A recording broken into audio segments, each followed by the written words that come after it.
বন্ধুরা, মেয়েদের সবথেকে বড় সম্পদ হলো তাদের সম্মান।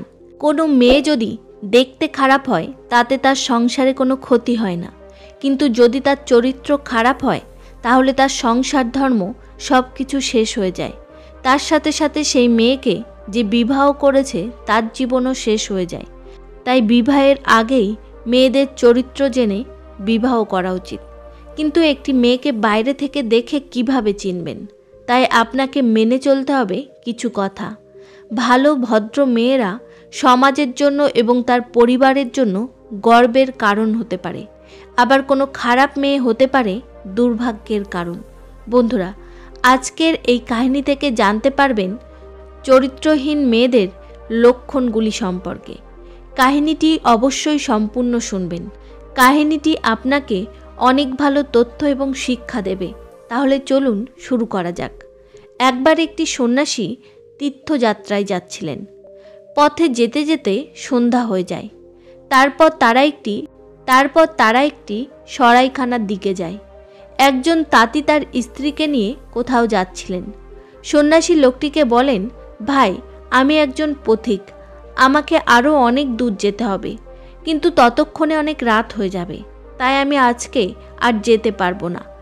রাত্রে আমাকে আপনার বাড়িতে থাকার জায়গা দিন, সকাল হতেই আমি এখান থেকে চলে যাব।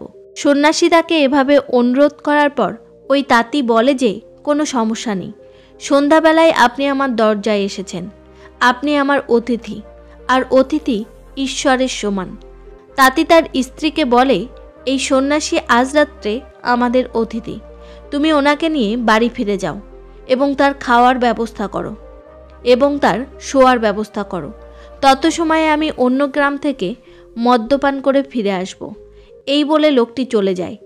তখন তার স্ত্রী সন্ন্যাসীকে নিয়ে বাড়ি ফিরে আসে এবং মনে মনে খুশি হতে থাকে, কারণ সে ছিল একটি চরিত্রহীন নারী। সে ভেবেছিল যে তাড়াতাড়ি সন্ন্যাসীর জন্য খাবার এবং ঘুমানোর ব্যবস্থা করে সে তার প্রেমিকের সাথে দেখা করতে যাবে। বন্ধুরা, চরিত্রহীন নারীরা সবসময় সুযোগ খোঁজে পরপুরুষের সাথে সাক্ষাৎ করার। এই সমস্ত নারীদের স্বামীর প্রতি ভালোবাসা থাকে না, পরপুরুষদের প্রতি তাদের আসক্তি থাকে প্রচুর, এবং তারা পরপুরুষের জন্য সাজগোজ করতে আগ্রহী থাকে। এই ধরনের নারী যাদের মন অন্য পুরুষে মগ্ন, তারা তাদের বংশের ধ্বংস দেখতে পায়। কেউ তার সামনে জীবন হারালেও সে হাসি মুখে মেনে নেয়। স্বামী চলে যেতেই ওই স্ত্রী সন্ন্যাসীকে বলে, আমি কিছুক্ষণের জন্য আমার বান্ধবীর বাড়িতে যাচ্ছি, আমি শীঘ্রই ফিরে আসব, তত সময়ে আপনি বাড়িতে আরাম করুন।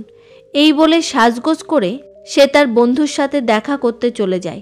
ঘর থেকে বের হওয়ার সাথে সাথেই তার স্বামী তার সামনে এসে হাজির হয়। স্বামীকে দেখে সে ভয় পেয়ে যায়।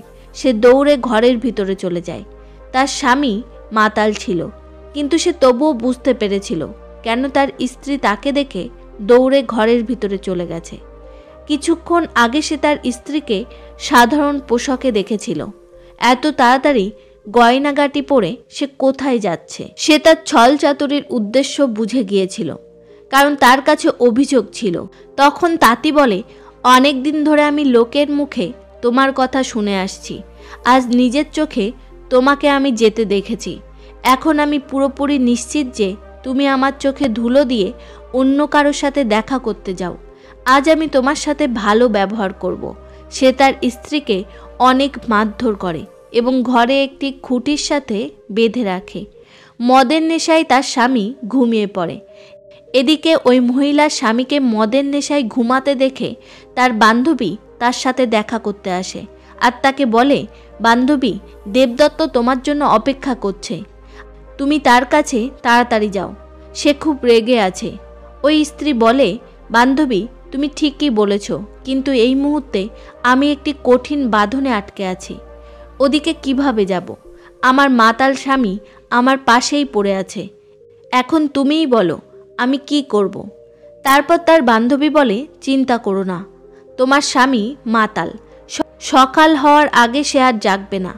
আমি একটি কাজ করছি, আমি তোমার বাঁধন মুক্ত করার পর তোমার জায়গায় আমাকে বেঁধে রেখে যাও, আর তুমি তাড়াতাড়ি তোমার বন্ধুর সাথে দেখা করে ফিরে এসো আর আমার বাঁধন খুলে দাও। সে তার বান্ধবীর কথা খুব ভালো করেই বুঝে গিয়েছিল। সে তার জায়গায় তার বান্ধবীকে বেঁধে তার প্রেমিকের সাথে দেখা করতে যায়।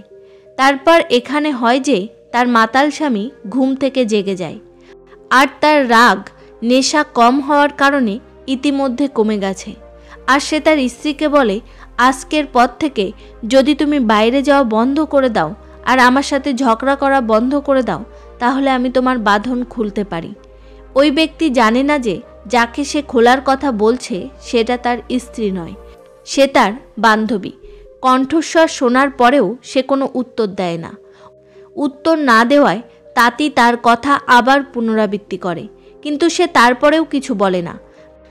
তাকে বাকরুদ্ধ দেখে তাঁতি আবার রেগে যায়, একটি ধারালো অস্ত্র দিয়ে তার নাক কেটে দেয় এবং সে গালাগালি দিয়ে আবার ঘুমিয়ে পড়ে। সন্ন্যাসী এই সমস্ত ঘটনা পুরো দেখছিলেন। এদিকে অনেকক্ষণ পর তার স্ত্রী ফিরে আসে আর তার বান্ধবীকে জিজ্ঞাসা করে, বান্ধবী তুমি ঠিক আছো তো?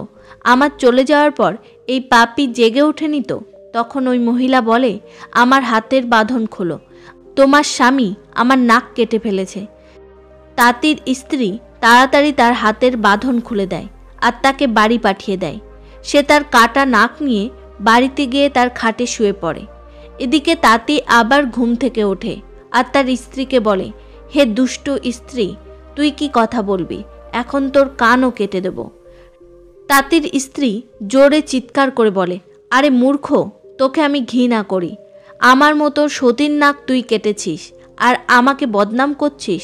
তখন তার স্ত্রী বলে, হে দেবতাগণ, আপনারা যদি আমাকে দেখে থাকেন, হে চন্দ্র সূর্য কুবের, অরুণ ইন্দ্র পৃথিবী, আকাশ পাতাল ধরিত্রী, যদি আমি আপনাদের চোখে পবিত্র হয়ে থাকি, আমার মনে অন্য কোনো পুরুষের চিন্তা না থাকে, তাহলে দয়া করে আমার নাক আগের মতো আবার সুন্দর করে দিন। আর যদি আমার মনে পরপুরুষের চিন্তা থাকে, তাহলে আমাকে পুড়িয়ে ছাই করে দিন। এই কথা বলে দুষ্ট নারী তার স্বামীকে বলেন, হে মূর্খ, দেখো আমার সতীত্বের শক্তি, আমার নাক আবার আগের মতো ভালো হয়ে গেছে। স্ত্রীর কথা শুনে হাতে মশাল নিয়ে তার স্ত্রীর নাকের দিকে সে ভালোভাবে দেখে। সে দেখে যে তার স্ত্রীর নাক আগের মতনই আছে, মাটিতে অনেক রক্ত পড়ে আছে। সে একেবারেই ভয় পেয়ে যায়। ভয়ে সে তার স্ত্রীর হাত খুলে দেয় আর খাটের ওপর বসিয়ে তার কাছে ক্ষমা চাইতে লাগে। এটাকে সে একটি অলৌকিক ঘটনা বিবেচনা করে, তার স্ত্রীকে দেবী হিসাবে মানতে শুরু করে। কিন্তু এটার রহস্য সেদিন ওই বাড়িতে থাকা সন্ন্যাসী ভালোভাবেই জানত। সন্ন্যাসী সারা রাত জেগে এই সব দৃশ্য দেখে ভাবতে লাগলেন, তিনি ধন্য এই ত্রিয়া চরিত্রের লীলা দেখে। তাদের এবং যারা তাকে পছন্দ করে, মিষ্টি কথা বলে, তাদের সান্ত্বনা দেয়, নারীদের কথা অমৃতে পরিপূর্ণ, তাদের হৃদয় বিষে ভরা। এইসব ভাবতে ভাবতে সন্ন্যাসীর রাত কাটল। এইদিকে তার স্ত্রীর বান্ধবী ভাবতে লাগলো যে রাত শেষ হয়ে গেছে, এখন আমি আমার স্বামীকে কি উত্তর দেব। সে চিন্তা করছিল যে তার স্বামীকে কি বলা যায়। তার স্বামী কাজের সন্ধানে রাজপ্রাসাদে গিয়েছিল। সে একজন নাপিত ছিল। সে খুব ভোরে ফিরে আসে এবং তার স্ত্রীকে তার খুর আর কাঁচির বাক্স দিতে বলে। কিন্তু তার স্ত্রী তার গোপন রহস্য লুকানোর জন্য আগেই প্রস্তুত ছিল। তার স্বামী তাকে খুর কাঁচির বাক্স দিতে বলেছিল, কিন্তু সে তার স্বামীর হাতে একটি খুঁট তুলে দেয়।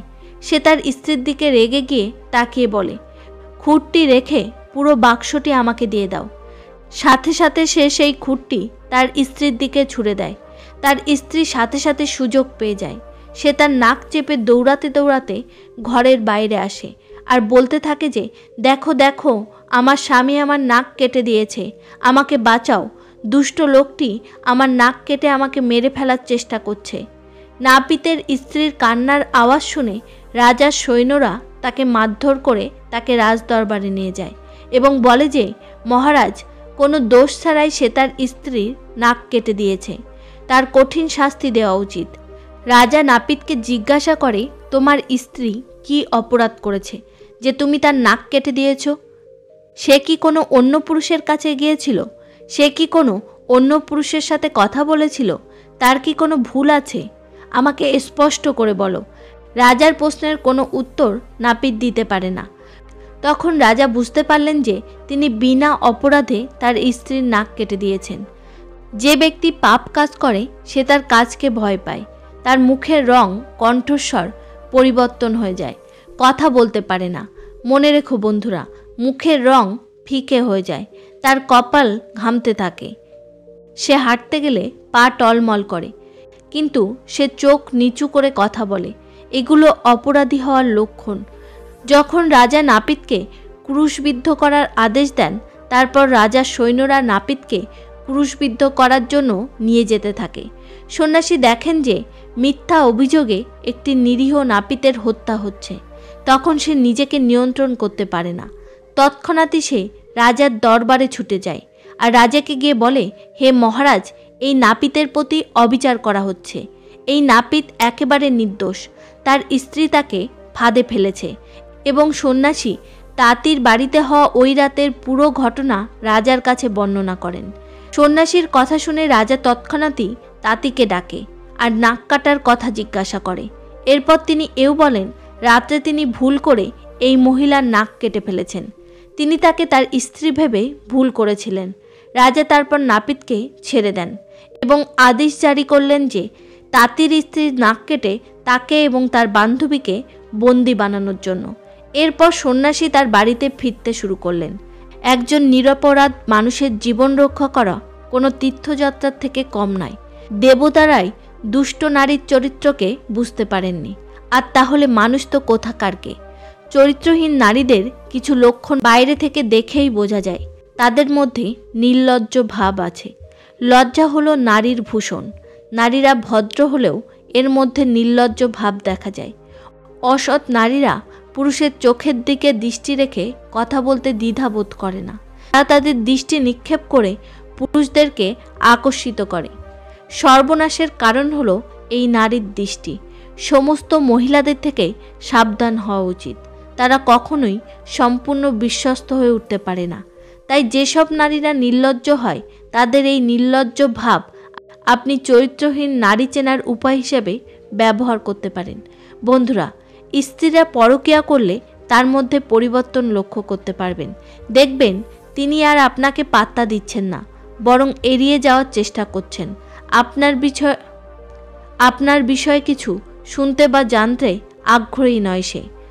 আর এই লক্ষণগুলো দেখলেই অবশ্যই একবার যাচাই করুন সত্যটা কি। বুঝে নেওয়ার চেষ্টা করুন আপনার অজান্তে কোথাও সম্পর্ক তৈরি হচ্ছে না তো। তিনি এখন আর আপনাকে সহ্য করতে পারবেন না। তার চোখে আপনার জায়গা তলানিতে এসে ঠেকেছে, তাই তিনি পরপুরুষের সঙ্গে সম্পর্কে লিপ্ত হয়েছেন। এই পরিস্থিতিতে আপনার সাথে খারাপ ব্যবহার করতেও তিনি পিছুপা হবেন না। আপনাকে যখন তখন অপমান করতে পারেন।